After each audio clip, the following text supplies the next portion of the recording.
उनके साथ थोड़ा अट्रैक्शन था और मैं वेट करती थी, दूर से देखती थी कि वो कब आएँगे। तो मुझे जब वो दूर से इतने से नज़र आते हैं कि वो आ रहे हैं, और मेरी मम्मी खुद मेरे फ्रेंड्स के साथ फ़िल्म देखने के लिए मुझे पैसे देती थी और कहती थी जा फ़िल्म देख। नेपाल में काफ़ी लोग जानते थे और बहुत फ़ेमस डांस टीचर थी और बहुत फ़ेवरेट थी मैं सबकी। हेलो दोस्तों, मैं हूँ सोमा राठौड़ और मैं हूँ टेली चक्कर के साथ, और मैं खेलने जा रही हूँ वो पहली बार जिसमें मैं अपनी ज़िंदगी के कुछ राज खोलूंगी।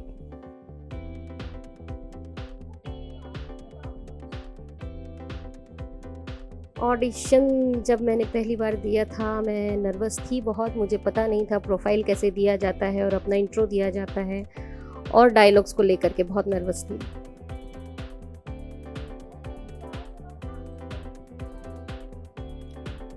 जब मैं बहुत छोटी थी और मेरी मम्मी मुझसे ललिता पवार की एक्टिंग कराती थी, तभी से मेरे दिल में ख्वाहिश थी कि मैं एक्टर बनूंगी और सास बनूंगी।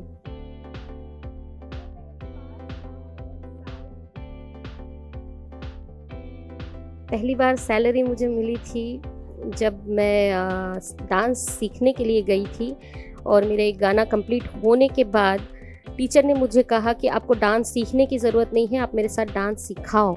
तब उन्होंने पहली बार मुझे 200 रुपये सैलरी दी थी।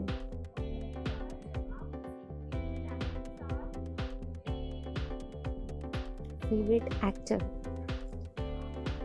रोहिताश जी, जो भाभी जी में मेरे बेटे का रोल करते हैं। मैं उनको लापतागंज में देख रही थी कुछ सालों से, और मैं चाहती थी कि मैं लापतागंज का हिस्सा बन पाऊँ कभी, पर पता नहीं था कि सच में बनूंगी। तो जब मैं भाभी जी में गई और रोहिताश जी के साथ मुझे काम करने का मौका मिला, तो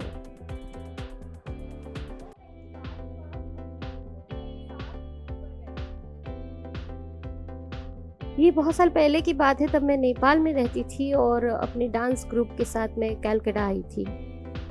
कुछ 20 साल पहले की बात होगी।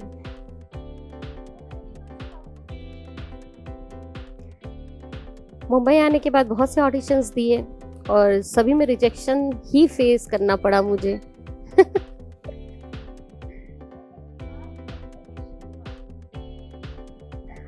जब मैं 15 साल की थी, तो हमारे पापा के एक फ्रेंड थे, उनका बेटा था। वो हमारे यहाँ खाना खाने के लिए आते थे क्योंकि उनके मम्मी पापा कहीं बाहर गए थे। तो उनके साथ थोड़ा अट्रैक्शन था और मैं वेट करती थी, दूर से देखती थी कि वो कब आएंगे। तो मुझे जब वो दूर से इतने से नज़र आते हैं कि वो आ रहे हैं, तो उनको देखते ही मैं छुप जाती थी, जबकि पूरा दिन उनका इंतज़ार करती थी। तो यही था पहला प्यार।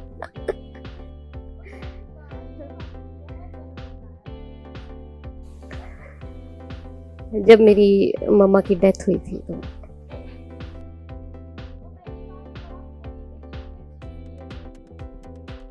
इलीगल, मैं जल्दी इलीगल कुछ करती नहीं हूँ। शायद सिग्नल क्रॉस किया हो। हाँ,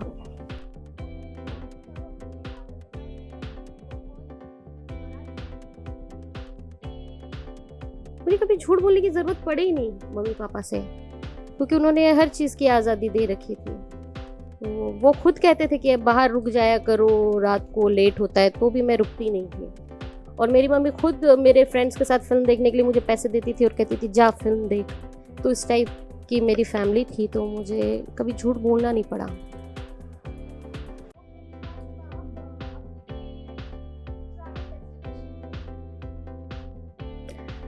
नहीं, अभी तक मैं अपने फेवरेट ट्रैवल डेस्टिनेशन पे नहीं गई हूँ, सिवाय अयोध्या के। अयोध्या 2 साल पहले मैं गई, जहाँ जाके मुझे बहुत अच्छा लगा, लेकिन उस वक्त मैं दर्शन नहीं कर पाई। पर इस बार जब मैं गई हूँ तो मैंने दर्शन किए, मुझे बहुत अच्छा लगा।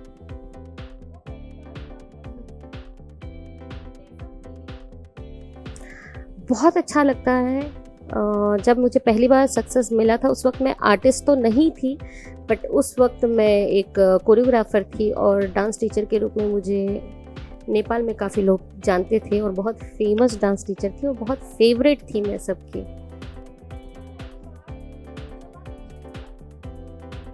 जिम का तो शक्ल ही नहीं देखा मैंने कभी। आपको लग रहा है कि कभी मैं जिम ज्वाइन की होंगी?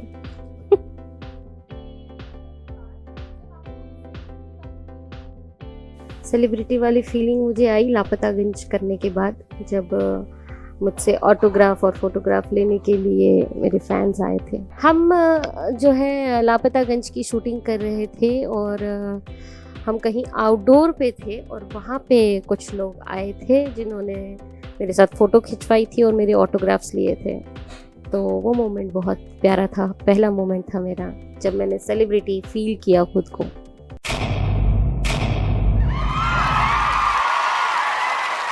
Know all about the Telly world by subscribing to Telly Chakka's YouTube channel. Don't forget to hit the bell icon to stay updated to our new videos.